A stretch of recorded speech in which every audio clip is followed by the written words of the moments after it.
Greetings and welcome aboard to the Heavy Metal Truckers, where we give our honest thoughts and perspectives on all things heavy. We are your hosts.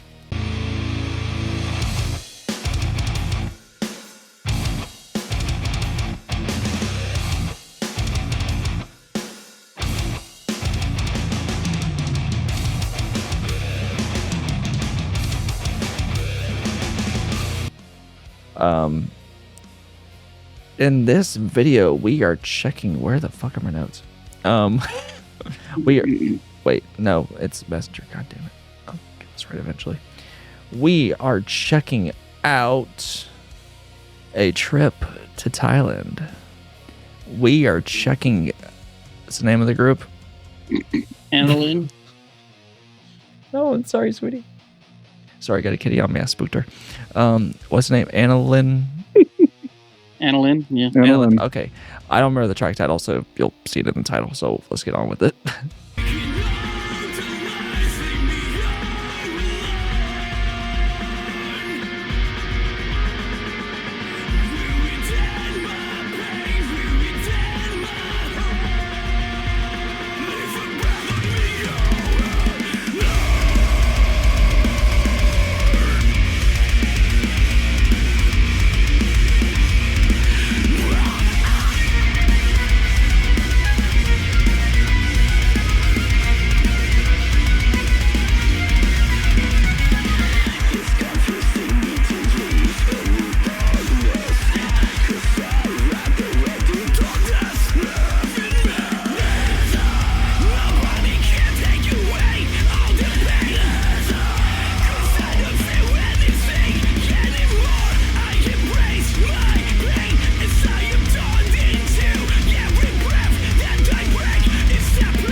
What's that look for?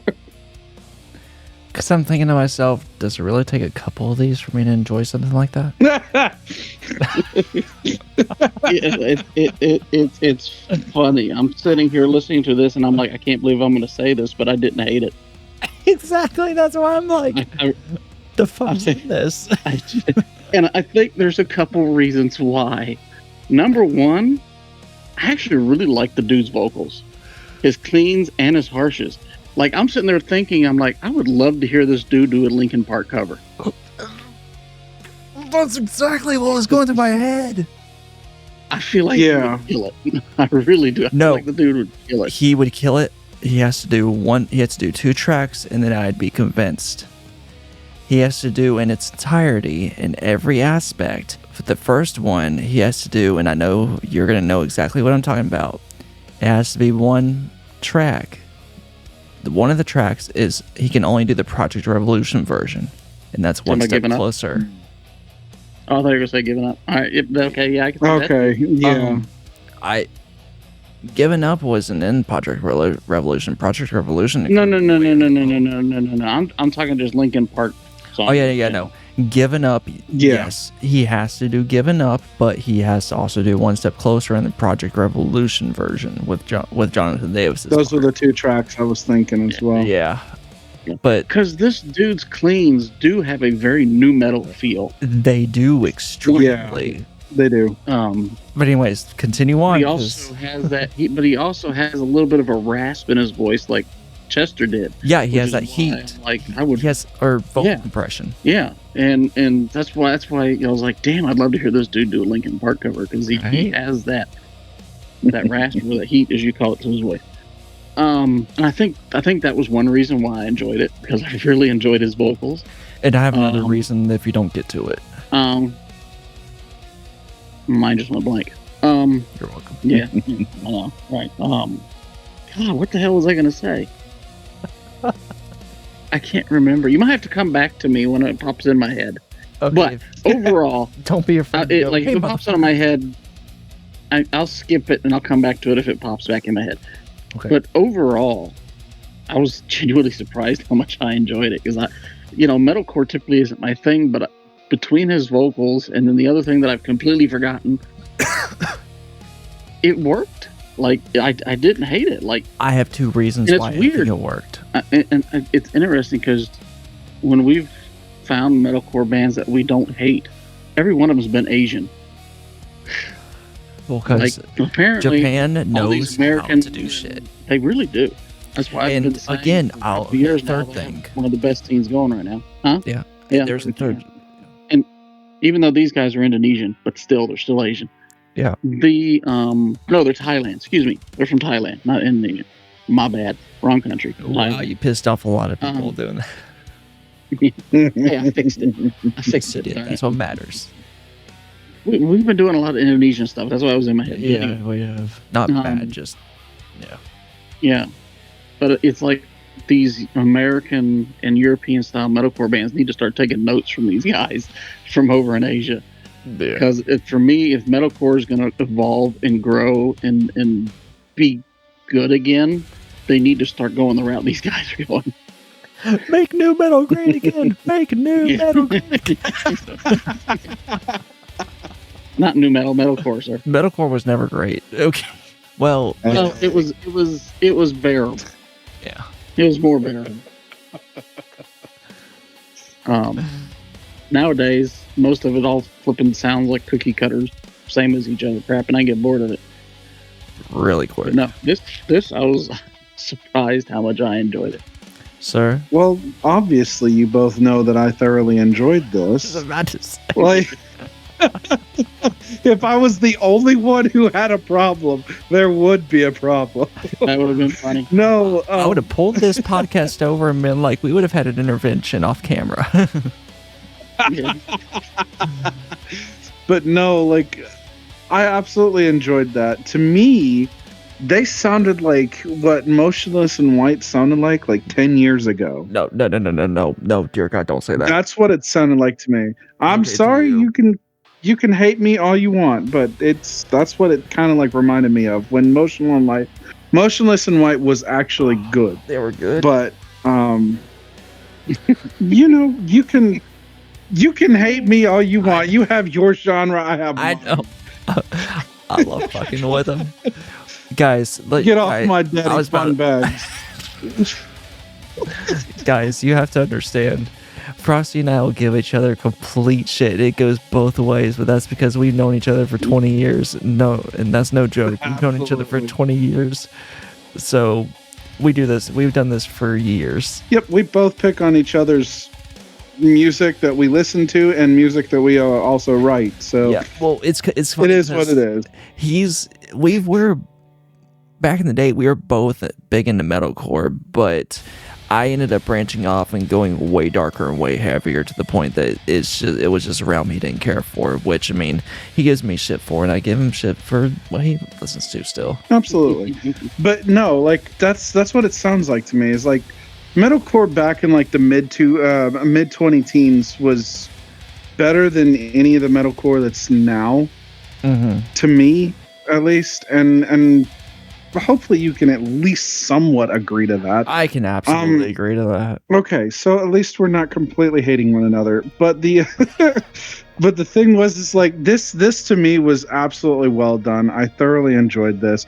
The vocals, what is it? The one dude when he came in like 3/4 of the way through and had the higher pitch.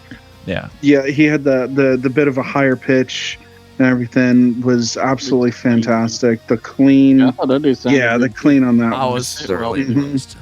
I was afraid, but I was impressed. Yep, the cleans on that, the vocals throughout the entirety of the song, the music. I feel like the mixing of it was absolutely well done. You mean all the samples? Absolutely yeah, phenomenal. The samples sounded amazing. Yeah, yeah. I'm sorry, that's more than likely what it was. I'm sorry. Probably, but no, I really want to go and listen to some more of their stuff and see. Like, I don't know if this is like a song that they came out with like recently, or if it's something older.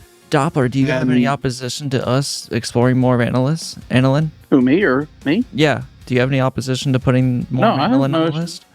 Okay, yeah. If you could put more Annalynn on the list, we'll check it out in a couple weeks or next week. Yeah. Well, yeah.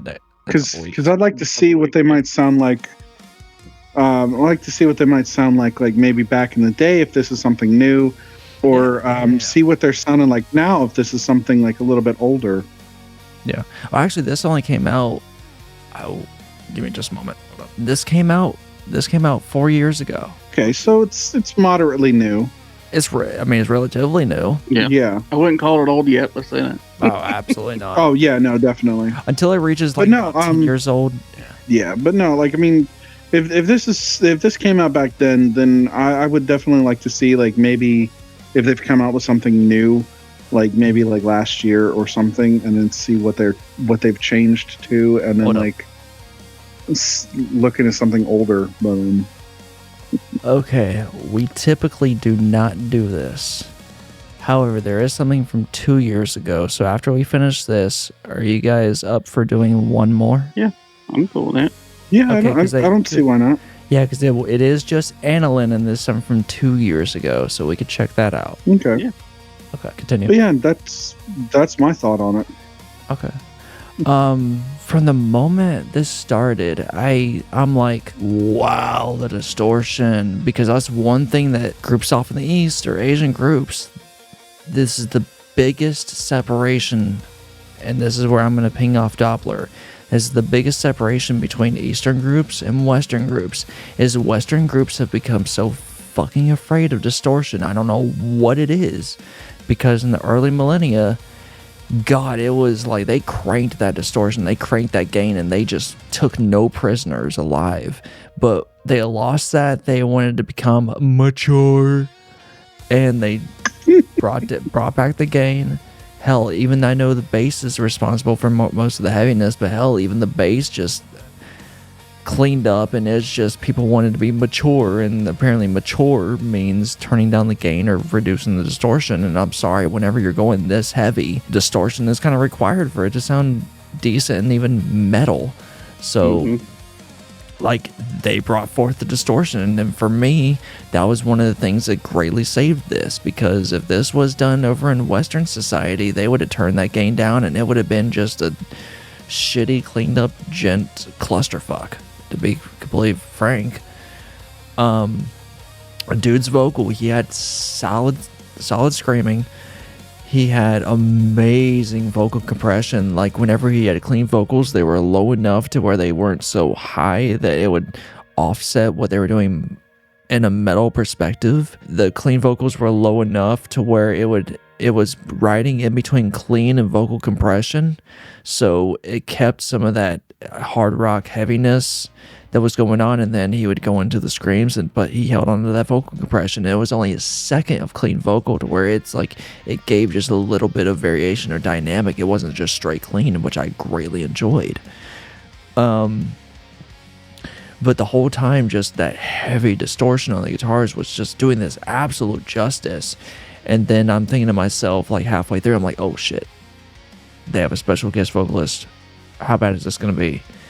They unveiled the guest vocalist, and he had a much higher octave on a vocal, but his vocal was so good, and it wasn't so high that it offset completely what the other guy was doing, and it didn't offset it to where it sounded like a... Please don't judge me. I had friends that listened to this, and so I knew about the group. That's the only reason I'm going to say it. If anyone remembers a Skylit Drive, that was a group where this dude had the vocals... You would have sworn he was a female, but he just naturally had a very high octave voice. I was afraid that was what it was going to be like, and he was going to get to that point, but he never did. He just had this solid, like, alto, potentially going into a soprano vocal, like, hints of it, but he mainly stuck in a natural alto vocal in it. And he had some vocal compression within what he was doing. Was it layered? Probably. But he did fantastic, and then they started bouncing off of each other, and it was phenomenal what they were doing. And so yeah, vocally this was amazing. There was so many there was so many aspects that made me reminisce about Linkin Park, because this sounded like if Linkin Park had decided to go heavier and go in more modern aspect, this is exactly what they would have done. Like, this reminded me of what Linkin Park could have sounded like. And as far as instrumental, the guitars, again, like I said, they were fantastic. The bass was phenomenal. The drum samples were great. Like, I'm sorry, like, every bit of those drums, I was primarily listening to the snare. The snare, absolutely sample. The kick, guarantee that was a sample. I don't remember if there were toms, but more likely they were sampled. The cymbals, I don't know. Cymbals are actually typically kept real, and it's kind of, I don't know of really engineer that does sampled brass work or cymbals, but regardless, the sample sounded fine, even if it was sample augmented. Like, they did it in a way that didn't make me hate it. They somewhat humanized it, because there's a sample program where you can humanize the samples to make it have variations to where it would actually be what a human would do, because there's going to be different velocities of how they're going to hit the drum or hit each piece, and so it takes that into account and it varies it a little bit, so it's more like reminiscent of what a human would do. But did they do that in this? Guarantee they didn't. I mean, of course, I don't have the multi-tracks in front of me. I can't see what they did, but I can guarantee you, based on what I heard, that they were minimum sample augmented. I highly doubt this was the real drums. There's almost no way, unless it was proven to me otherwise or shown to me. But regardless, this sounded fantastic. This is something typically I would loathe, I would hate, I would be like, why did we do this? But I was thoroughly impressed. Of course, it made me begin to wonder, is it because I've had a couple that I even remotely began to enjoy this? But again, they kind of verified, or at least he verified, that no, even as someone that does not like this genre per usual, this was something that even he enjoyed, and I'm like, oh, okay, so it wasn't just the beers. So, yeah, guys, thank you so much for watching this. We're actually going to go check out another single from them, and that'll be somewhere down the line of our upload schedule. But if you have any other recommendations for groups that are like this, where distortion exists, can't believe I have to make that disclaimer. But if you have any groups that are reminiscent of this, or that could be similar to this, and that doesn't have to just only be in Thailand, but if you have stuff like this, recommend it to us. But until next time, whether musically, lyrically, or literally, keep rolling heavy.